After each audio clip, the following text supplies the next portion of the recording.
Bonjour à toutes et tous, bienvenue à cette troisième conférence de l'après-midi sur ce village des initiatives durables.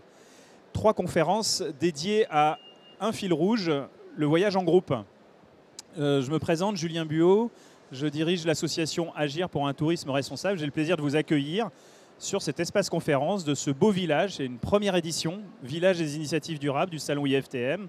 Les années précédentes, un certain nombre d'entre vous étaient déjà d'ailleurs intervenus dans un espace conférence. Aujourd'hui, c'est carrément un village, donc on vous invite à prolonger l'aventure. Pour ceux qui n'ont pas encore été, juste derrière vous, il y a un espace de ruche. Le thème à l'honneur du salon, c'est les forces en action. La directrice du salon nous invite à jouer les abeilles, à butiner. Donc surtout, n'hésitez pas tout au long de ces 3 jours, il y a encore une journée demain, à aller voir les exposants, les partenaires qui permettent aussi ce stand, Fairmove, Costa Rica, la Corse, les différents partenaires, notamment ATR, ATD que je représente. Venez à notre rencontre, on a plein de choses à s'apprendre, vous avez plein de choses à nous apprendre et peut-être on a quelque chose à vous apprendre. En tout cas, j'espère que pendant cette conférence, on va pouvoir vous être utile à la compréhension de l'engagement dans le tourisme responsable des spécialistes du MICE, du tourisme événementiel. Donc ça, c'est une conférence qui clôture un cycle, comme je l'ai dit, de 3 conférences. On a commencé par donner la parole à des groupistes pour se poser la question. Ça peut paraître contre-intuitif, voyager en groupe, est-ce bien responsable ? En sachant que beaucoup d'acteurs pionniers du tourisme responsable sont plutôt spécialistes du voyage loisir et du voyage individuel, sur mesure. En réalité, on a réussi à démontrer, heureusement, le contraire. C'est qu'au contraire, peut-être voyager en groupe, c'est plein d'opportunités pour pratiquer la RSE au quotidien avec ses équipes, ses fournisseurs, ses clients. Donc voilà, il y aura un replay sur la chaîne YouTube du salon. On va faire des comptes rendus également sur le site d'ATR. Donc même si vous avez loupé cette première séquence il y a quelques minutes, ça a été très productif. La deuxième conférence qui vient de se terminer là, il y a juste quelques minutes, c'était le rôle des CSE. Et on a donné la parole à des groupistes spécialistes de ce marché-là. Parce qu'aujourd'hui, on pense que beaucoup de CSE sont arrivés à un niveau de maturité sur les enjeux et sont assez friands. Alors peut-être encore en minorité, mais il commence à y avoir une minorité très active dans le monde des CSE pour recommander à leurs ayants droit des voyages plus responsables, des prestataires plus responsables. On aura le droit d'en parler un tout petit peu. On va rebondir sur cette conférence.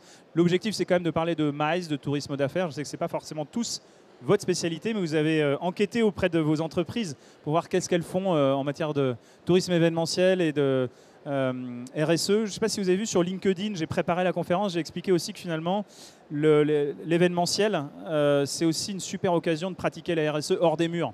Beaucoup d'entreprises profitent de leurs séminaires, de leurs événements, pour aller faire des expériences sensorielles, pour aussi pratiquer le train plutôt que la voiture ou le bus ou l'avion.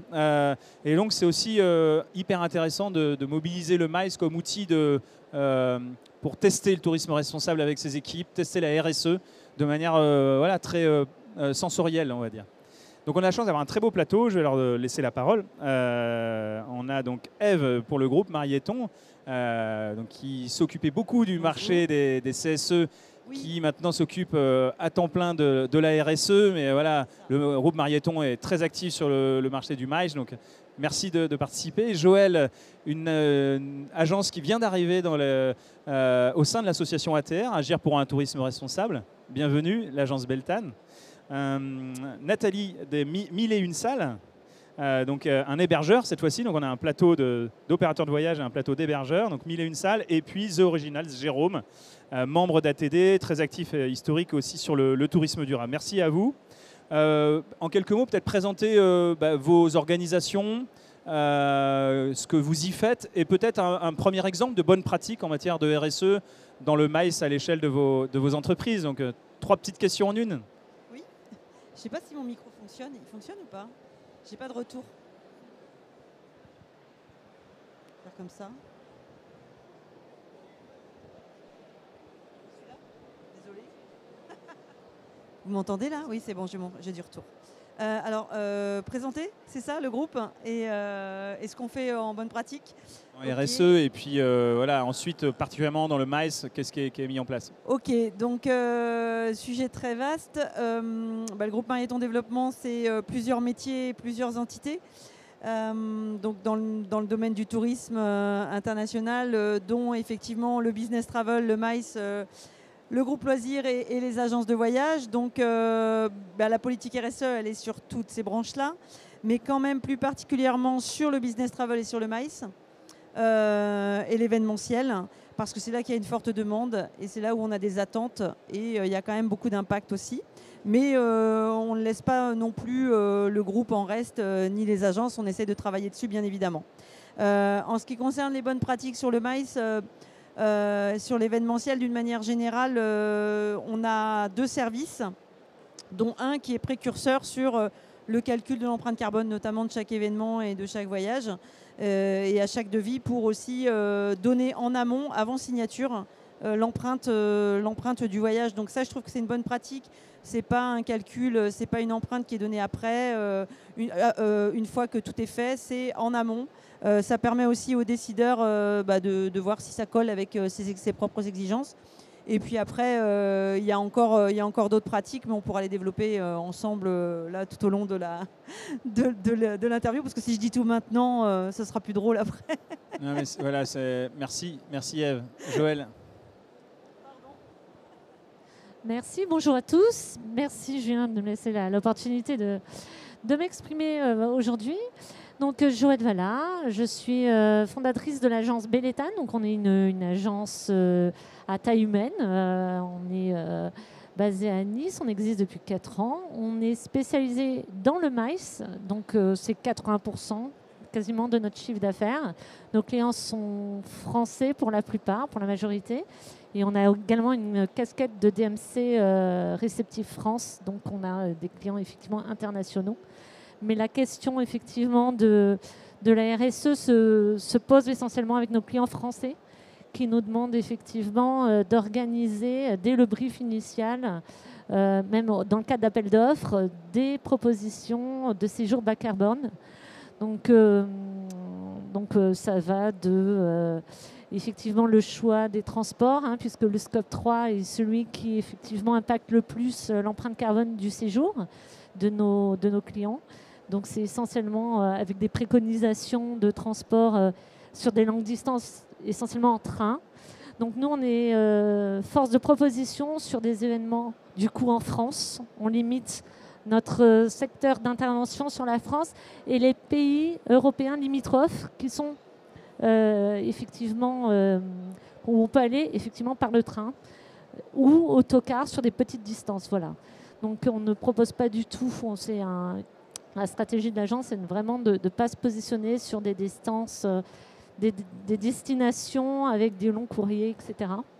Voilà, donc les bonnes pratiques, c'est effectivement... Alors, on fait effectivement l'empreinte carbone également de tous les événements que nous organisons. Alors, ce sont des estimations globalement. Les clients sont demandeurs parce qu'effectivement, ils ont à produire ce rapport pour les grosses entreprises, le rapport extra-financier qui effectivement entre l'empreinte carbone de leurs événements. Donc nous sommes force de préconisation sur... Alors, il y a le transport, évidemment, qui est un critère très important, mais il y a aussi le choix des prestataires locaux, la restauration, les activités également. On fait des activités solidaires, tout ce qui est team building et activités solidaires dans le cadre du MICE. Voilà, donc ça touche toutes les branches, tous les secteurs, tous les services de l'organisation globale de l'événement, où il y a une notion bas carbone, avec du slow, du déplacement, même en interne des villes. Des fois, on fait en tuk-tuk, on le fait en vélo, même sur des groupes. Voilà, on fait un maximum on est force de proposition pour limiter effectivement l'empreinte carbone de tous les séjours que nous organisons. Merci Joël pour ce premier témoignage. Nathalie, Mille et une salles, déjà, rappelez-nous de quoi s'agit-il? Alors, Mille et une salles, en fait, nous sommes experts dans la génération de leads et notre principal, là pour le sujet de la RSE, en fait, c'est avec Mille et une salles Pro, qui est une plateforme en fait, où on met en relation les prestataires de l'événement du MICE et les organisateurs d'événements. Donc, en fait, on regroupe plus de 20 000 prestataires qui sont référencés sur notre plateforme, que ce soit des lieux, des traiteurs, du team building, la partie accueil, sécurité, stand, tous les prestataires qui tournent autour d'un événement. Et nous, notre objectif, en fait, au sein de la plateforme 1001 Salles Pro, c'est plus d'accompagner, en fait, les petits et moyens prestataires en fait, qui n'ont pas forcément les moyens dans la RSE de pouvoir acquérir la norme 20121 ou d'autres normes en fait, qui sont dédiées à l'événementiel, notre secteur d'activité. Et c'est de les accompagner et de les faire grandir et de leur donner la possibilité en fait, d'être visibles sur un métier et sur un nombre de prestataires en fait, grandissant et de leur donner de la visibilité avec des actions RSE qu'ils ont déjà au sein de leur entreprise, mais comme ils n'ont pas la norme, en fait, la visibilité est peu visible. Merci. Bonjour à tous.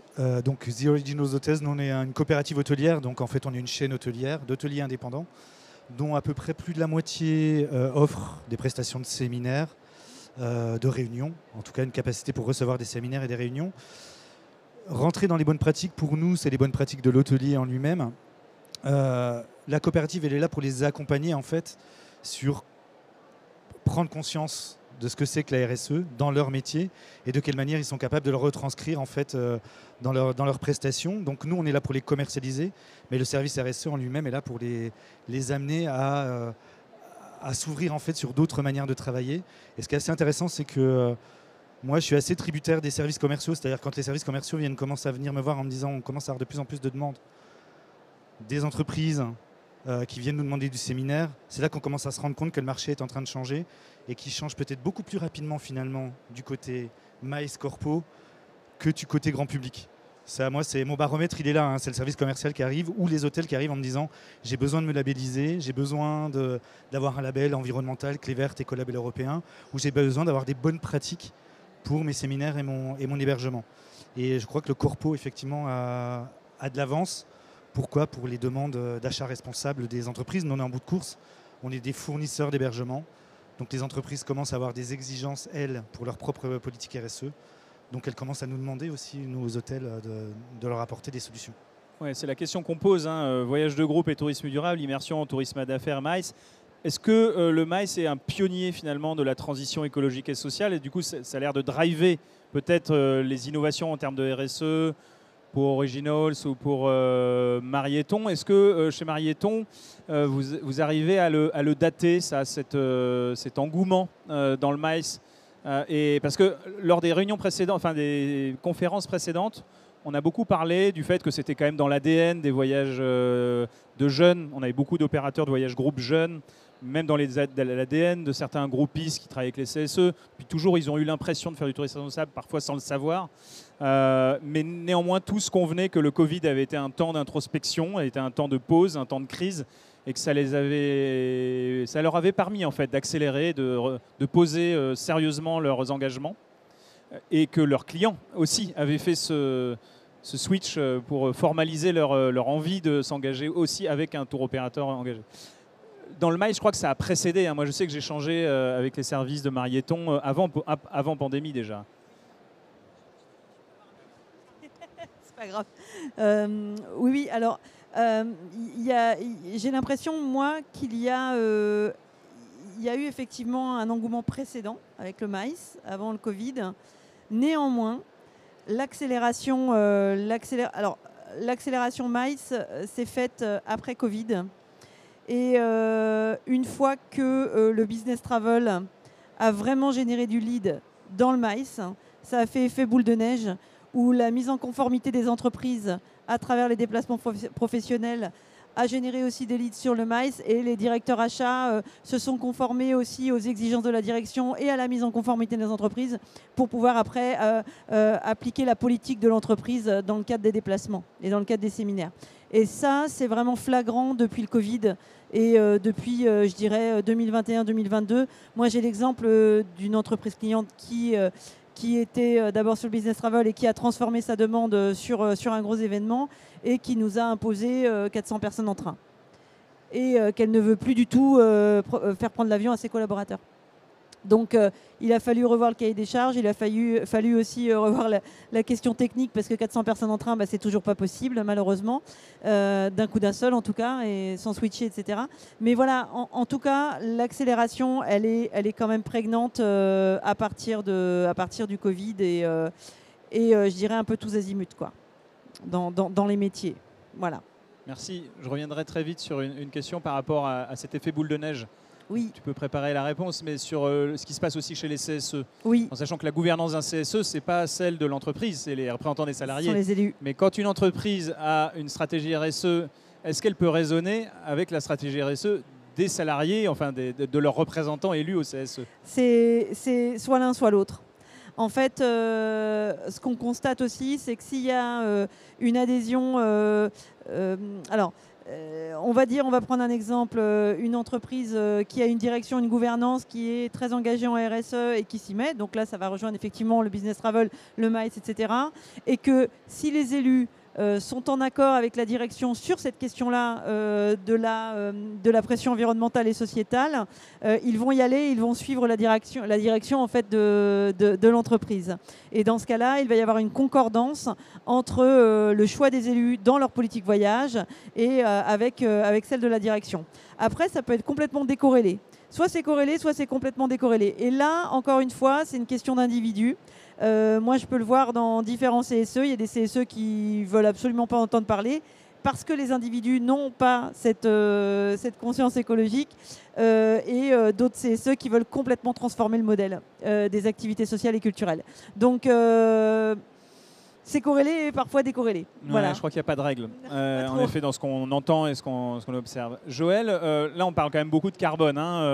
Sur le pilier social, sociétal, ça fait partie des engagements forts aussi portés par le Salon depuis plusieurs années, par l'association ATR et beaucoup d'acteurs du tourisme durable. Le développement durable, c'est le croisement de l'économique, de la rentabilité, de l'écologie, l'environnement et du social et de la cohésion. Comment, chez Beltane, vous percevez et vous déclinez ces engagements-là? Est-ce que vos clients vous demandent surtout des engagements environnementaux et sur le carbone? Ou est-ce qu'ils sont aussi sensibles et demandeurs? Ou est-ce que c'est à vous d'aller faire l'effort de leur proposer, comme tu disais, des activités locales, solidaires ouais, et ça se traduit comment concrètement, les activités solidaires?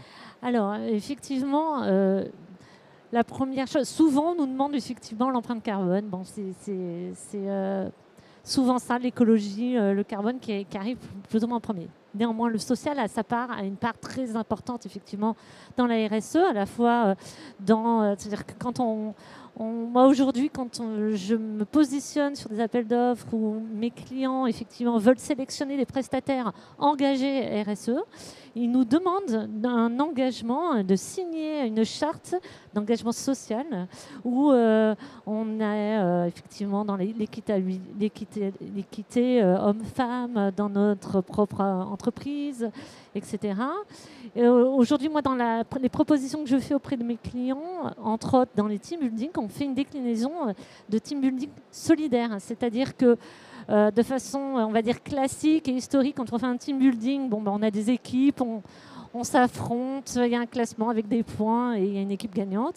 Aujourd'hui, on essaie de le rendre plus, effectivement, dans l'ordre du social, avec cette notion de solidarité où, au lieu de gagner des points, on transforme ces points en une somme d'argent, un don qu'on donne à une association que l'entreprise aura présélectionnée, évidemment, en fonction de sa culture d'entreprise, des choses qui ont du sens pour elle. Alors ça peut être des associations locales ou nationales, voire même internationales, sur des thèmes très particuliers comme l'aide animale ou l'aide pour les femmes. Ou, on a eu des associations d'aide pour l'Ukraine, entre autres récemment. Voilà.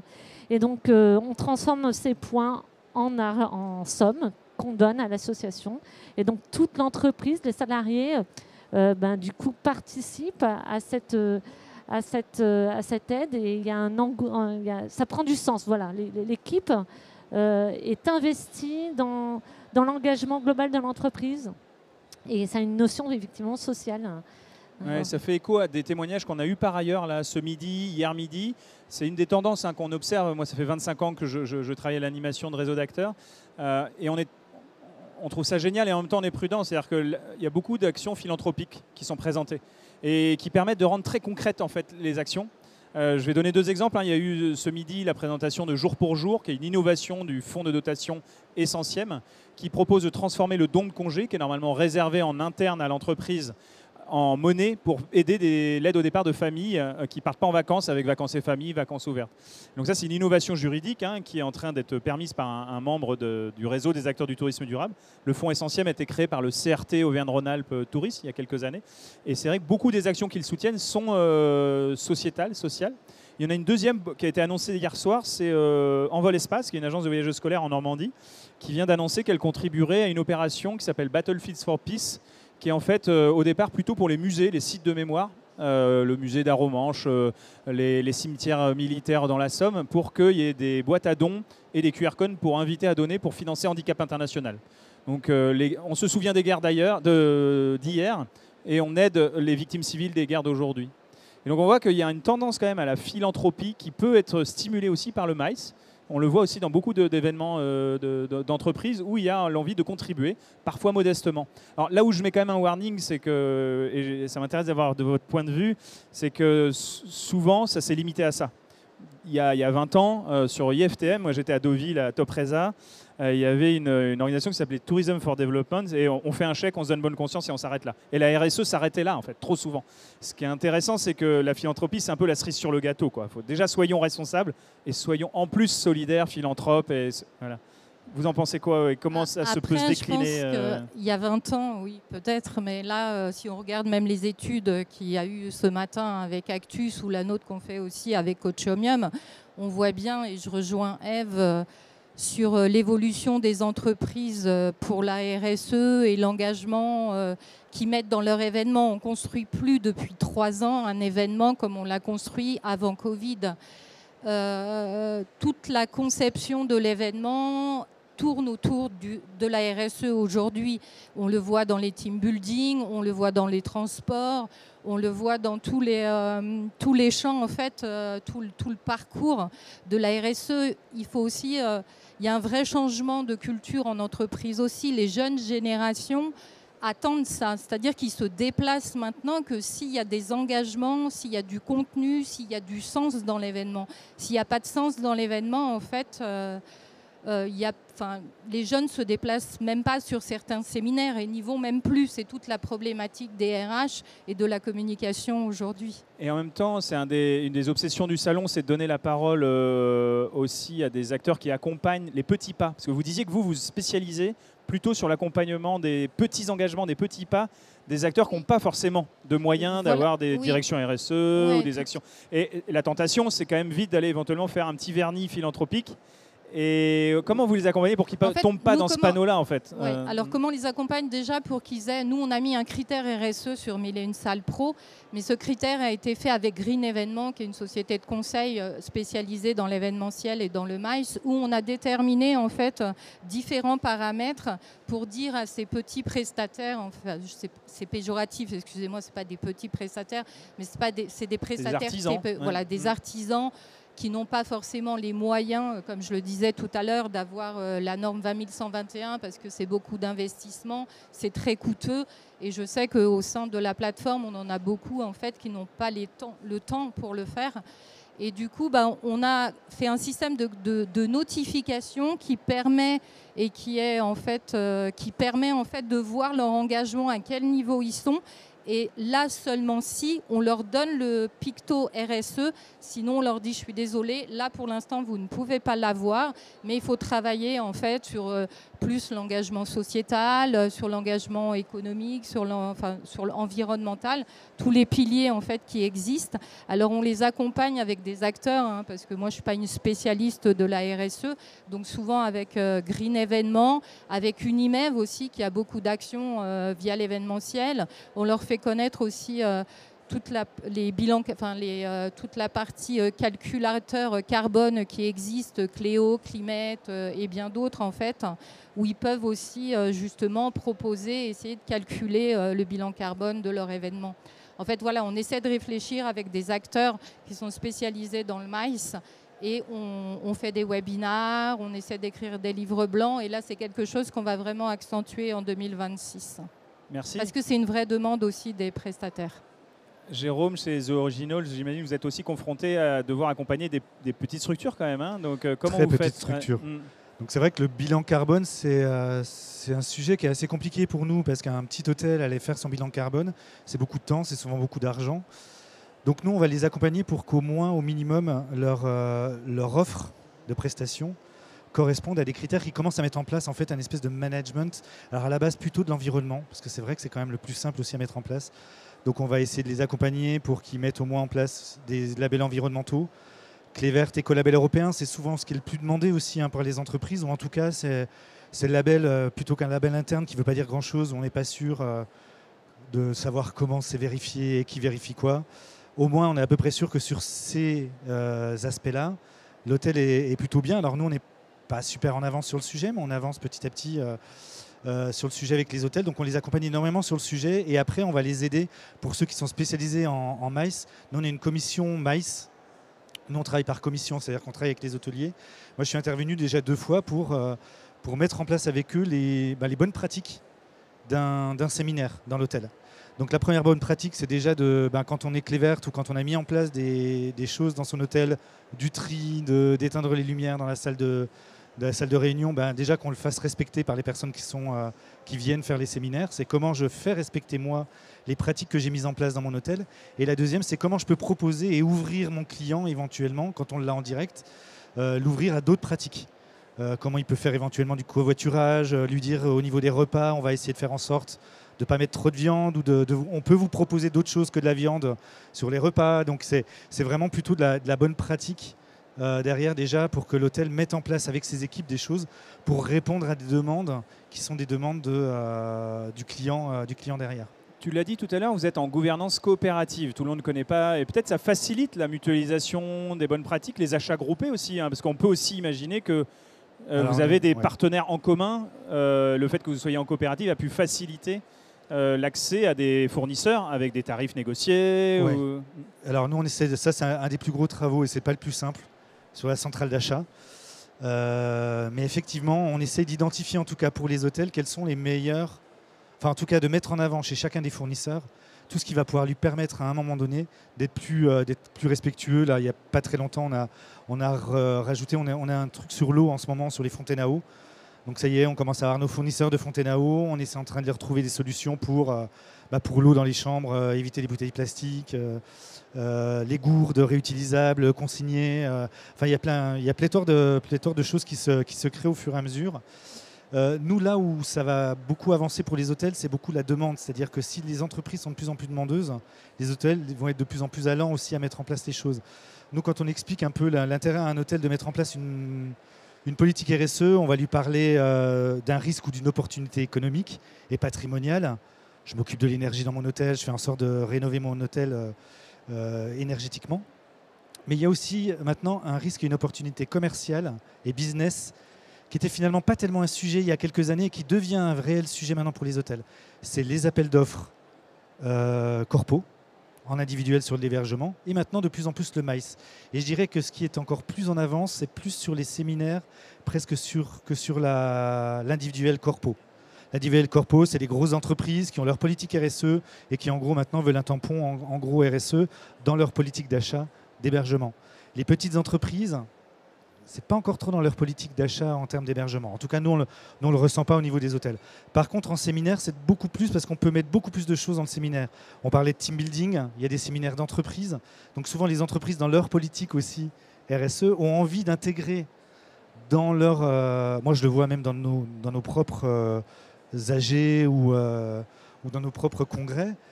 On veut toujours intégrer quelque chose de développement durable parce qu'on veut sensibiliser de plus en plus. Alors nous, c'est nos adhérents ou nos employés. Et c'est le fait de beaucoup d'entreprises qui font ça et qui en fait vont teinter beaucoup plus de RSE leurs séminaires, donc vont être demandeurs à nous, fournisseurs d'hébergement, d'être exemplaires sur le sujet. Et donc en fait, c'est un peu quand même la demande qui va aussi pousser de plus en plus l'offre. Et ça, c'est ça qui est intéressant. Il ne faut pas se cacher. Alors, on n'en a pas parlé, hein, je te tends le bâton de parole, mais c'est vrai qu'il y a quelque chose qui a aussi beaucoup bougé, c'est les normes et les réglementations qui ne laisse pas le choix à des grandes entreprises d'avoir des cahiers des charges. En fait, c'est pas, la demande, elle n'est pas que volontaire, elle est encadrée. Comment vous faites la veille juridique là-dessus? Parce qu'il y a même des directives européennes qui sont en train de pointer leur nez, même si elles sont édulcorées dans leur interprétation. On voit qu'on a intérêt aussi à faire une veille juridique parce que ça va se durcir. Et c'est des opportunités aussi.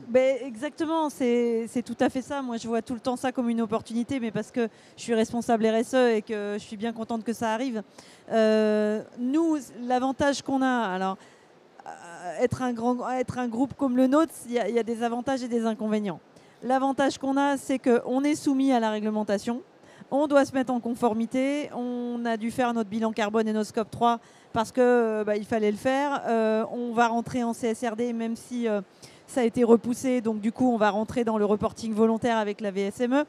Donc, il y a toutes ces questions-là. À partir du moment où nous, on est concernés par ça, on est en veille aussi sur nos entreprises clientes et on parle le même langage. Et à partir du moment où on parle le même langage, c'est facilitant et ça facilite bien les choses.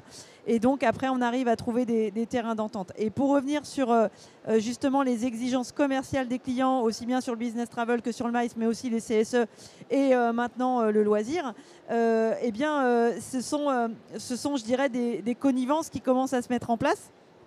Et on reporte aussi bien leur bilan carbone, on reporte pour qu'ils puissent eux-mêmes l'intégrer à leur reporting. Donc, on a des données chiffrées, on échange les datas, on leur fournit ces datas.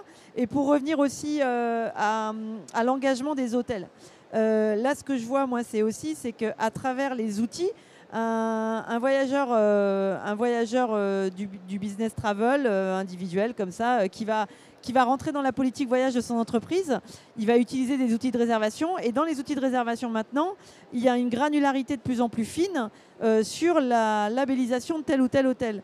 Et on n'est plus sur une feuille verte, on est sur cet hôtel, il est ISO temps, il est temps. Et ça, je trouve ça juste génial parce que on voit bien que le voyageur d'un déplacement professionnel ou loisir, il va être de plus en plus attaché en fait à avoir tous ces détails pour savoir vraiment où il va. Et là, on est dans la notion de transparence, d'échange de données, de bonnes pratiques.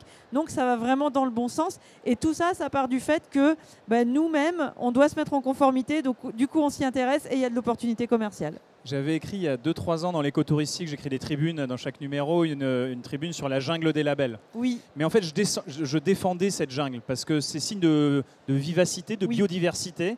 Ça veut dire il y a plein de sujets, c'est-à-dire que tout le monde n'est pas exactement d'accord, tout le monde n'est pas le même curseur. Alors, c'est vrai que c'est quand même confusant, notamment pour les voyageurs loisirs. Oui. Mais pour le business travel ou le MICE, là, ça peut avoir du sens parce qu'il y a des subtilités dans les 50 nuances de vert. C'est ça. Et donc, il y a quand même un sujet, je ne sais pas qui veut répondre, peut-être Joël. Le label tourisme et handicap, est-ce que c'est un sujet auquel vous êtes confrontés? On sait qu'il y a 10% des Français qui sont en situation de handicap, y compris des salariés qui vont dans des événements de tourisme d'affaires, qui ne doivent pas être exclus de ces événements-là. Comment vous répondez à cette demande spécifique d'accessibilité des événements d'entreprise? Alors moi, pour être totalement franche, je n'ai, à part les accès classiques des établissements pour les PMR, j'ai pas de demande particulière. J'ai pas d'événement particulier où on me demande des contraintes sur ce thème-là. Donc peut-être vous, je sais pas. Mais moi, moi, je vais vous rejoindre complètement. Après, dans le MICE, c'est pas vraiment un sujet de toute manière. Tous les lieux doivent être en conformité. Donc, quelque part, pour nous, ce n'est plus un sujet finalement. La plupart des lieux doivent être ERP, doivent rentrer dans les normes. Donc, je vous rejoins complètement. Nous, non. Pour moi, le MICE, non. Jérôme, est-ce qu'il n'y a pas des opportunités malgré tout d'être mieux disant par rapport à la réglementation sur les handicaps? Les handicaps, c'est surtout ça en fait. C'est que non, je pense que le souci derrière, c'est que comment on va au-delà de la simple chambre handicapée et le simple accès à ce niveau-là. Je vous avoue franchement que c'est assez compliqué au niveau des hôteliers parce qu'effectivement, ça reste une demande qui est tellement Enfin, je ne sais même pas s'il y a beaucoup de demandes. Enfin, moi, j'ai pas tellement de retours là-dessus. Moi, je sais qu'on met en avant sur notre site internet les hôteliers qui sont tourisme et handicap. J'avoue que Pour l'instant, moi, je les accompagne beaucoup plus sur Clé Verte Écolabel européen en me disant je vais déjà essayer d'en avoir un maximum là-dessus. Et puis après, on verra de quelle manière on peut.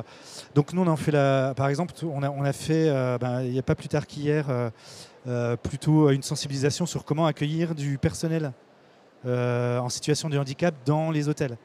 On a un de nos hôtels qui a 80% de son personnel qui est du personnel en situation de handicap. Il est assez exceptionnel, hein, c'est pas du tout notre réseau, hein, je vous le dis.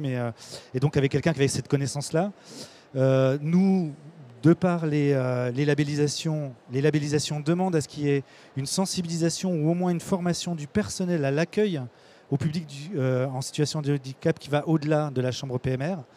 Mais c'est vrai que c'est malheureusement, je dirais, pas un sujet qui est énormément traité là-dessus. Moi, j'aimerais beaucoup que les hôtels se labellisent beaucoup plus.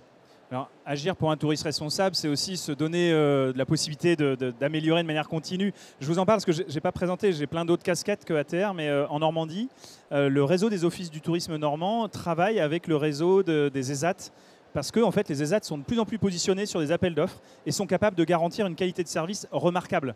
Parce que quand on gère du personnel en situation de handicap, on n'a pas le droit à l'erreur en fait. C'est oui, c'est bon, non, c'est pas bon. Et si c'est pas bon, ça repart en cuisine et ça sera jamais livré. Et donc, il y a une qualité de service quand même dans les entreprises d'insertion qui mérite d'être saluée et qui est de plus en plus mobilisée dans le MICE. En fait, c'est pour ça que j'en parle. Ouais, mais typiquement, et dans le service hôtelier. Moi, je le vois. Nous, on travaille. C'est le siège social. On travaille un petit peu avec Biscornu, qui est un traiteur qui travaille avec des personnes en situation de handicap, plutôt d'ailleurs sur de type trisomie. On n'est pas très loin des cafés joyeux et qui vont créer eux-mêmes les repas, qui vont venir les servir, qui vont venir donc nous sur certains de nos événements l'utiliser pour le siège social. Nous, on a mis en avant au niveau des hôtels, nous, ce qu'on peut faire en fait, comme on est une coopérative, donc c'est super, on mutualise, mais on peut rien obliger pour l'instant, en tout cas. Donc du coup, ce qu'on va essayer de faire, nous, c'est de donner le plus de conseils possible aux hôtels. Et nous, on a des newsletters qui partent régulièrement avec un accès sur toutes des bonnes pratiques RSE. Et on leur a donné accès aussi à un marché de l'inclusivité, aussi le marché de l'inclusivité, qui est un genre de liste de toutes les entreprises par secteur qui sont capables d'apporter un service, alors pour le coup aux hôtels, que ce soit en nettoyage d'espaces verts, nettoyage des chambres, que ce soit pour certains pour le traiteur. Il y a même des confitures, par exemple, pour les petits déjeuners qui peuvent se faire. Donc ça, c'est de pousser les hôtels de plus en plus à faire appel à ce type d'entreprise-là. C'est bientôt la fin. Je voulais aussi vous lancer. Après, beaucoup de traiteurs en fait utilisent ces prestations, pour accompagner. Sans forcément le valoriser. En fait, c'est ça que j'observe. Mais je pense que ça. Oui, c'est une des valeurs de la RSE aussi, l'inclusivité, la solidarité. Je pense qu'on a aussi la responsabilité de mieux le vendre. Il y a des belles histoires. Enfin, tu parlais de Café Joyeux. Ce qui est intéressant, c'est le storytelling derrière, comment on va embarquer les clients. Et on n'en parle pas assez, ils ne le valorisent pas assez. Je vois, nous, dans nos événements, nos services events et mites utilisent pour la plupart des traiteurs qui justement prônent aussi l'inclusion, le non-gaspillage, etc. Et moi, j'ai fait des baromètres avec certains de nos fournisseurs. On en a fait quand même quelques-uns et que j'ai menés. Et ils ne se rendaient même pas compte de ce qu'ils faisaient. En tout cas, ils ne le valorisaient pas forcément très bien. Mais c'était dans leur ADN. Et effectivement, c'est tellement dommage de ne pas pouvoir en parler. C'est tellement important de le faire. Et il y a plein de manières originales d'en parler. Il y a même des films maintenant sur ce sujet des restaurants. Et je voulais terminer par une dernière question, et on va boucler cette série de 3 conférences sur la question des groupes. Parce que peut-être il y a une évolution. Moi, je ne suis pas un spécialiste du marché MICE, comme vous. L'intuition, la caricature, l'idée reçue, c'est qu'en petit groupe, c'est plus facile, c'est plus responsable. On a essayé de démontrer plutôt le contraire dans les 2 premières conférences.